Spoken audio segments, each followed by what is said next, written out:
They thought my gift was a joke. They laughed so loud the whole room heard. But the gift I gave them next, that one, they couldn't return. My name's Patricia Holloway.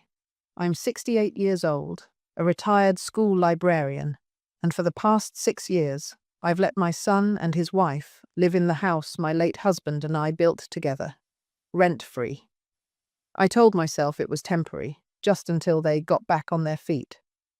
6 years later, they were still there, and somehow, I was the one feeling like the guest. Last Christmas, I was invited to their place, my place for the family gathering. I spent weeks making their gift. It was a quilt, hand-stitched from fabric squares I'd been collecting for decades. Some pieces were from old dresses I wore when my son was a boy. Others from shirts my late husband favored. There was even a square from the first baby blanket I ever knitted. Every stitch had a story. When I arrived, the house looked like a magazine cover. A 12-foot tree in the corner, glittering ornaments, presents stacked so high they could hide a toddler. Catered trays lined the dining table. My daughter-in-law, Kelly, greeted me with a practiced smile that didn't touch her eyes. "Patricia, you made it. Come in," she said, already turning away before I'd even stepped fully inside. I set my coat down and placed the wrapped quilt on the gift table. Red paper, gold ribbon. I'd even attached a small card explaining the meaning of the fabric pieces, thinking they might appreciate the history. When it came time to open presents, I sat quietly in the armchair while the younger ones tore into theirs. Laughter, squeals, paper flying. It was noisy and warm in that chaotic holiday way. Then my son picked up my gift. "This one's from Mom," he announced, handing it to Kelly. She peeled back the paper slowly, clearly aware all eyes were on her. When the quilt unfolded, there was a beat of silence, then a smirk. "Oh, it's handmade," she said, the way someone might say expired milk. A cousin leaned over, stage whispering, "Guess she's on a budget." Someone else chuckled, "Looks like something from a thrift store." Even my son grinned, shaking his head. "You've still got that sewing hobby, huh?" The laughter swelled, not loud and joyous, but sharp, pointed. I felt it in my chest. My fingers tightened on the armrests, but I kept my face still. Kelly draped the quilt over the back of the couch like it was a prop, not a gift. "Thanks, Patricia," she said, already moving on to a box from her sister. I swallowed the lump in my throat. I'd been through worse in life, the loss of my husband. Years of scraping by on a librarian's salary. But this felt different. This was disrespect in my own home, in front of my own family. After the gifts, they bustled off to refill drinks and pass around dessert. No one mentioned the quilt again. From the kitchen, I heard Kelly's voice, just loud enough to carry over the clink of plates. At least next year she won't be able to afford even that. A few people laughed again. I stared at the lights on the tree, their colors blurring until I realized my eyes were wet. I dabbed them quickly with a napkin. I wasn't going to give them the satisfaction of seeing me cry. When it was time to leave, my son gave me a quick hug. "Drive safe, Mum," he said, like everything was fine. But as I stepped out into the cold night air, snow crunching under my boots, I made myself a promise. Next Christmas, they'd remember my gift, and not for the reasons they thought. The drive home was slow. Snow drifted lazily under the glow of the street lamps, the roads slick with ice. Christmas lights twinkled from the houses I passed, each one a reminder of the warmth I'd once felt this time of year. But tonight, all I could feel was the echo of their laughter. I'd learned a long time ago that sometimes silence was stronger than shouting. In my years as a school librarian, I'd faced unruly children, arrogant teachers, and the occasional overbearing parent. Raising my voice had rarely solved anything. Instead, I'd watch, listen, wait, and then act when they least expected it. But I'll be honest, Part of me wanted to turn the car around, march back inside, and tell every single person exactly what I thought of them. Instead, I kept driving, hands steady on the wheel. When I pulled into my driveway, their driveway, the porch light was still on, casting the same warm glow it had when my husband and I first moved in 42 years ago. The siding had been repainted, the landscaping updated, but the bones of the place were the same. Every corner held memories: first steps, anniversary dinners, quiet nights by the fireplace. I stood there for a long moment, keys in hand, remembering the day I'd handed them those keys. It was 6 years ago. My husband, Robert, had been gone for 2 years. The house felt too big and too quiet for me. My son, David, and Kelly had just had their second child. They were struggling, or so they said. Rent was eating up their paychecks, daycare was expensive, and David's job at the time was unstable. "Why don't you move in here?" I'd offered. "It'll give you a chance to save. You can get back on your feet." They'd hesitated for all of 5 seconds before agreeing. At the time, I thought I was doing the right thing. A few years of help, then they'd buy their own place. Only, they never left. Over time, they stopped treating it as my house. Little things changed. My wedding photo disappeared from the mantel. The armchair Robert always sat in was moved to the garage. The walls were painted without asking. When I'd visit, Kelly would say things like, "Make yourself at home," as if I were a guest. And then came the comments. The ones you could almost laugh off if they weren't so frequent. "That sweater's cute vintage, right? You still use a flip phone? How quaint. You don't need to be in the family photo, do you? It's just for the Christmas card." Each one left a small bruise I never let them see. But Christmas night, hearing them mock my gift, was the deepest cut yet. When I stepped inside my little rental apartment, the one I'd moved into so they could have the house, I set down my purse and coat, poured myself a cup of tea, and sat at the kitchen table. The quiet wrapped around me like a blanket, but it wasn't comforting tonight. It felt sharp. I thought about Robert. He'd been a man of few words, but he had a saying he used whenever someone crossed a line: "You can't teach respect with kindness they don't value." I picked up my phone and stared at the screen. I could call David. I could tell him I didn't appreciate the way I was treated, but I knew how that would go: a quick apology, maybe an excuse. Then nothing would change. No, this wasn't going to be a conversation. This was going to be a lesson. And the thing about lessons is, sometimes they take a while to set up. 2 days after Christmas, I decided I wouldn't let the hurt just sit inside me. I'd start with David. Maybe a part of me still hoped there was some misunderstanding, that if I spoke to him one-on-one, he'd realize how badly he'd crossed the line.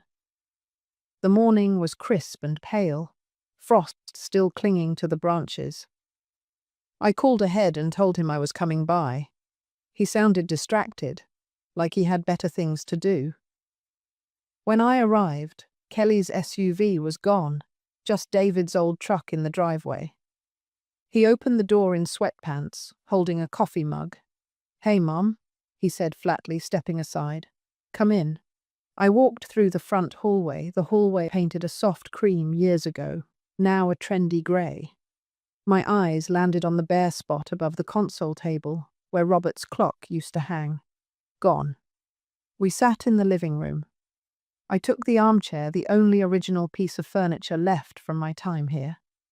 David sprawled on the couch, coffee in hand, eyes half on me, half on his phone. "I wanted to talk about Christmas," I began. He looked up briefly. "Oh? What about it?" I clasped my hands together. "When you laughed at my gift at the quilt, it hurt. I worked on it for months. It wasn't just fabric. Those pieces were—" "Mum," he interrupted with a sigh. "It was just a joke. Nobody meant anything by it. You're being too sensitive." "Too sensitive?" I repeated, my voice calm but firm. He shrugged. "Look, people laugh, that's all. Kelly didn't mean to offend you." I studied him for a moment, really seeing him the man my son had become. Somewhere along the way, gratitude had turned into expectation, and expectation into entitlement. "Do you remember whose name is on this deed, David?" I asked quietly. He frowned, setting his coffee down. "Ours.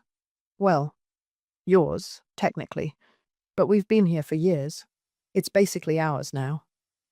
There it was. That easy claim, like the last 6 years, had rewritten history and erased the decades Robert and I had spent building this life. "You think just because you've been here long enough, that makes it yours?"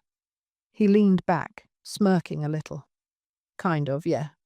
I mean, you're not exactly living here anymore. You've got your own place. We take care of this one." I almost laughed. They took care of it? The same people who'd painted over my memories without asking? Who'd replaced Robert's armchair with some oversized leather monstrosity? Instead, I stood up. "I just wanted to see where we stood," I said, keeping my voice even. He looked confused. "Where we stand on what?" "On respect," I said simply. "And now I know." I walked toward the door, my heels clicking against the hardwood, the same hardwood Robert had laid with his own hands. As I stepped outside, the winter air hit me like a wake-up call. Any tiny sliver of hope I'd had about reconciliation dissolved. David didn't see me as his mother anymore, not in the way that mattered. He saw me as a resource, a roof, a safety net he could take for granted. I got in my car and started the engine, the hum steady and low, one confrontation down, one more to go. Kelly was next, and I had a feeling she'd give me even more reason to do what I was already planning. 2 mornings later, I spotted Kelly at the grocery store. She was in the produce section, wearing a camel-colored coat that probably cost more than my monthly grocery bill, scrolling through her phone while a half-empty cart sat beside her. I could have ignored her. I could have turned down another aisle and pretended not to notice. But I'd been quiet long enough. "Kelly," I said, stepping up beside her. She looked up, flashing that hostess smile she always wore when there were witnesses. "Patricia, out doing some shopping?" "Just picking up a few things," I replied. "You?" "Same. David's working late tonight, so I'm making dinner. You know how he loves my lamb roast." I smiled faintly, thinking of the hundreds of meals I'd cooked for my son when Kelly was still learning how to boil pasta. "Speaking of Christmas dinner," I said, tilting my head, "there's something I wanted to ask you about." She blinked. "Oh? I overheard you in the kitchen, after the gifts," I said lightly, almost conversational. "You said, at least next year she won't be able to afford even that." Her smile froze, but only for a second. "I don't remember saying that," she replied a little too quickly. I held her gaze. "You did." She huffed out a laugh, tossing an apple into her cart. "Well, I probably didn't mean it the way it sounded. You know how family banter can be." "Banter?" I repeated. "Interesting word for it." Kelly adjusted her scarf, trying to look busy. "Patricia, you can't take everything so personally. We appreciate everything you've done for us. I mean, living in the house rent-free all these years? It's been a blessing." I raised an eyebrow. "A blessing? For you?" She shrugged like that was obvious. "Well, yeah, but let's be honest. It's not like you needed it, and you can't expect us to rely on your little pension forever. We have our own lives to think about." There it was, the slip I'd been waiting for. "My little pension?" I asked calmly. She winced slightly, then recovered. "I just mean, you're comfortable. And besides, the house feels like ours now. We've made it our own." I let a small smile curl at the corner of my mouth. "You're awfully confident about that roof over your head." Her brows furrowed. "What's that supposed to mean?" "Nothing you'll need to worry about. Yet," I said, letting the pause hang just long enough to make her shift uncomfortably. I could see it in her eyes, that flicker of unease, quickly masked by her usual polish. But I'd planted the seed, and seeds have a way of growing in the dark. "Well, I said, glancing at my cart. I should let you get back to your shopping. Kelly forced a smile. Of course. Good seeing you. As I walked away, I caught a glimpse of her in the reflection of the freezer door phone in hand, already texting. No doubt letting David know I'd just been acting weird. I didn't care. In fact, it suited me just fine if they started to wonder. By the time I loaded my groceries into the car, the decision was made. David's arrogance and Kelly's casual cruelty had confirmed what I already knew. I wasn't going to talk to them about respect anymore. I was going to show them what happens when they lose it. And this lesson would be delivered with all the formality and finality of the law. New Year's Eve was only a few days away when the last straw landed in my lap, or rather, on my phone screen. It was mid-morning, and I was sitting at my kitchen table, sorting through a small pile of mail. Bills, a card from an old friend, a flyer for discounted hearing aids. My phone buzzed. A text. From Kelly. Kelly. She's coming? Great. Let's see what discount store surprise she brings this time. It took me a moment to realize she hadn't meant to send it to me. My name must have been next to someone else's in her contacts. Maybe her sister.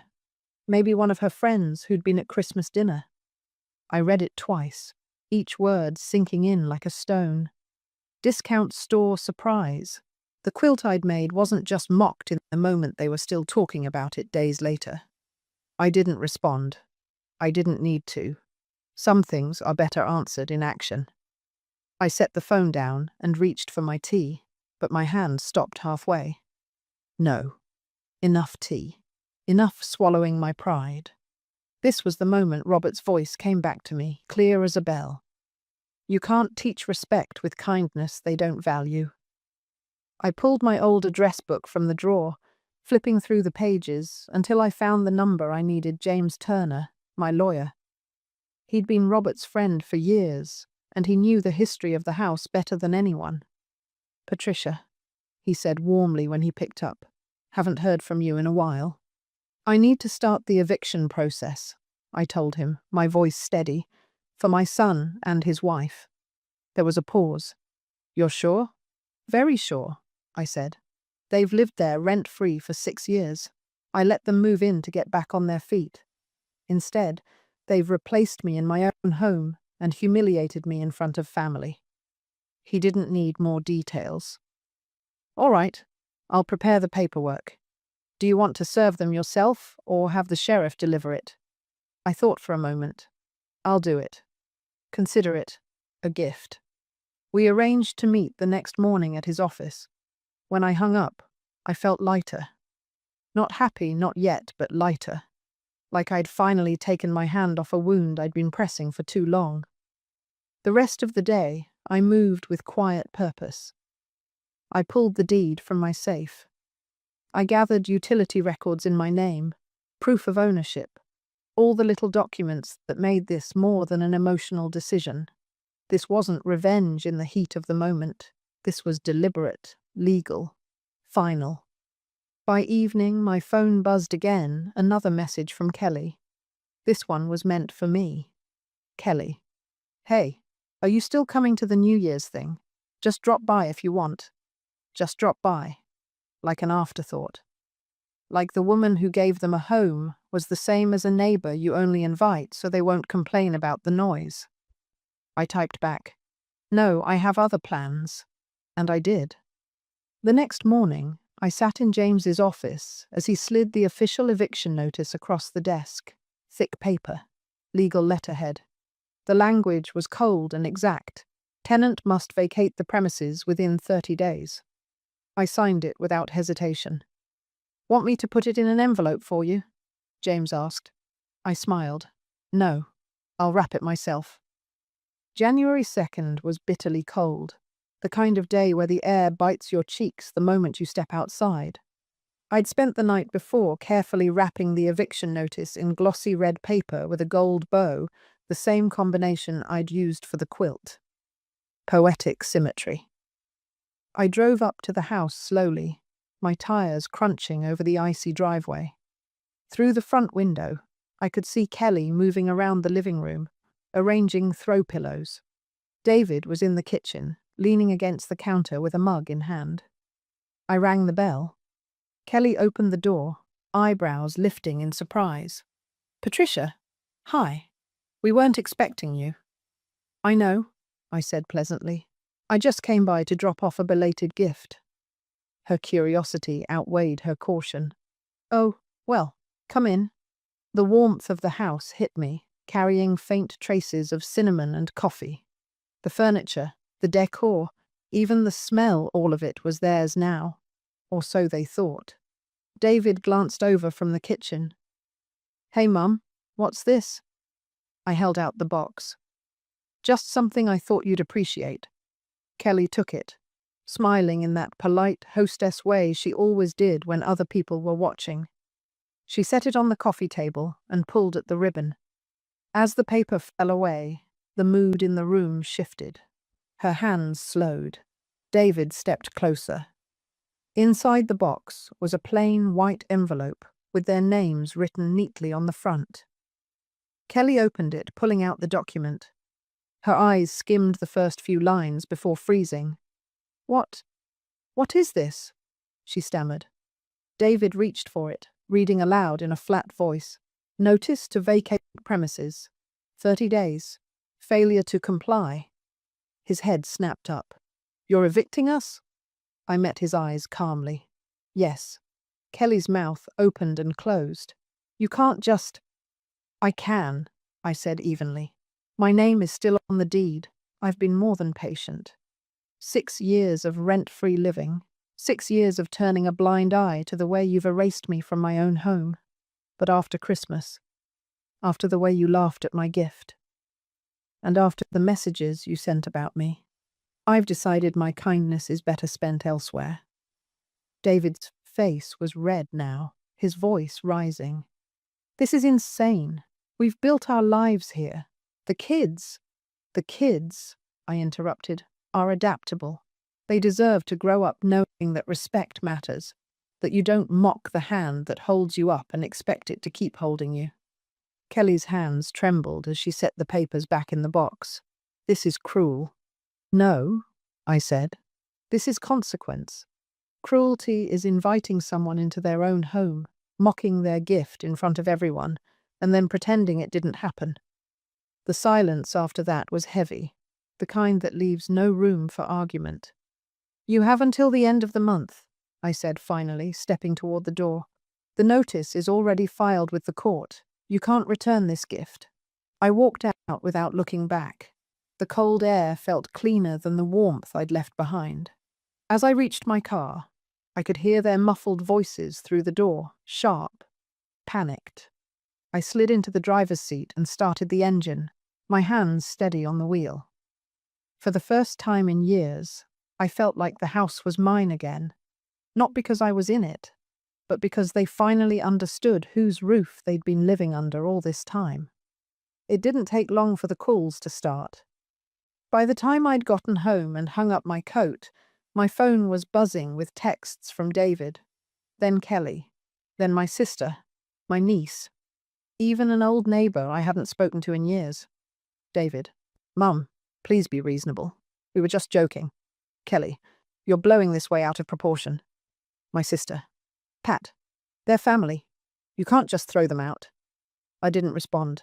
I put the phone on the counter, made myself tea, and sat by the window watching the snow drift down in slow spirals. By that evening, the tone of the messages had shifted from pleading to angry. David: "This is selfish. You're punishing us over nothing." Kelly: "We've done so much for you. You're ungrateful." Ungrateful. The word made my jaw tighten. 6 years of free housing, utilities in my name, repairs I paid for, and somehow I was the ungrateful one. 2 days later, the knock came, sharp, insistent. When I opened the door, David was standing there, snow clinging to his jacket, his breath visible in the cold air. Kelly wasn't with him. "Can we talk?" he said. I stepped aside. "Go ahead." He came in, pacing the small living room like a caged animal. "Mum, you can't do this. You're making a mistake. We have nowhere else to go. I sipped my tea. You've had 6 years to find somewhere else. We thought. He stopped himself, then tried again. We thought you were fine with it. You never said anything. I didn't say anything, I replied, because I wanted to believe you'd eventually remember whose house you were living in. I wanted to believe you'd remember the sacrifices I made for you. But instead you made it clear on Christmas, in front of everyone, exactly what I mean to you. He shook his head. It was a joke. Just a joke. I set my cup down and leaned forward. A joke is only funny if both people are laughing, David. What you did was humiliate me. And when you laughed along, you told me exactly where I stand in your life. Under your roof? No. You've been under mine the whole time. He opened his mouth, closed it, then tried another angle. This isn't you, Mum. You're not cold like this. This is me, I said quietly. It's just a version you've never met before, the version that stops giving when people stop deserving. He stared at me for a long moment, his jaw working. So that's it? 30 days and we're out? That's it, I confirmed. And David, I waited until he looked me in the eye. You should have thought about the roof over your head before you laughed at the hands that built it. His face went pale. For once, he had nothing to say. He left without another word, the door clicking shut behind him. I watched from the window as he trudged back to his truck, shoulders hunched against the wind. I knew there'd be more calls, more accusations, maybe even a few desperate pleas before the month was over. But my decision was made, and no amount of guilt-tripping or emotional manipulation was going to make me reverse it. The countdown had begun, and for the first time in years, I felt in control. The days that followed were quiet, at least on the surface. The storm had moved from my phone to behind closed doors, where David and Kelly scrambled to figure out their next move. I heard bits and pieces from relatives. They're furious. They're calling you heartless. They said they'll never speak to you again. Each time, I simply said, all right, and went about my day. The legal process unfolded exactly as James had promised. Certified notices, court filings, the 30-day clock ticking down, unstoppable. By the final week of January, the driveway was crowded with cardboard boxes, plastic bins, and furniture awkwardly draped in blankets. Neighbors slowed as they drove by, watching the golden couple of the block reduced to a moving day mess. I stayed out of sight, sitting by my window with a book and a mug of tea. Every so often I'd glance up to see David carrying a box, Kelly barking orders as she tried to wedge their sofa through the front door. It was strange I didn't feel triumphant the way I thought I might. I didn't want them ruined. I just wanted my dignity back.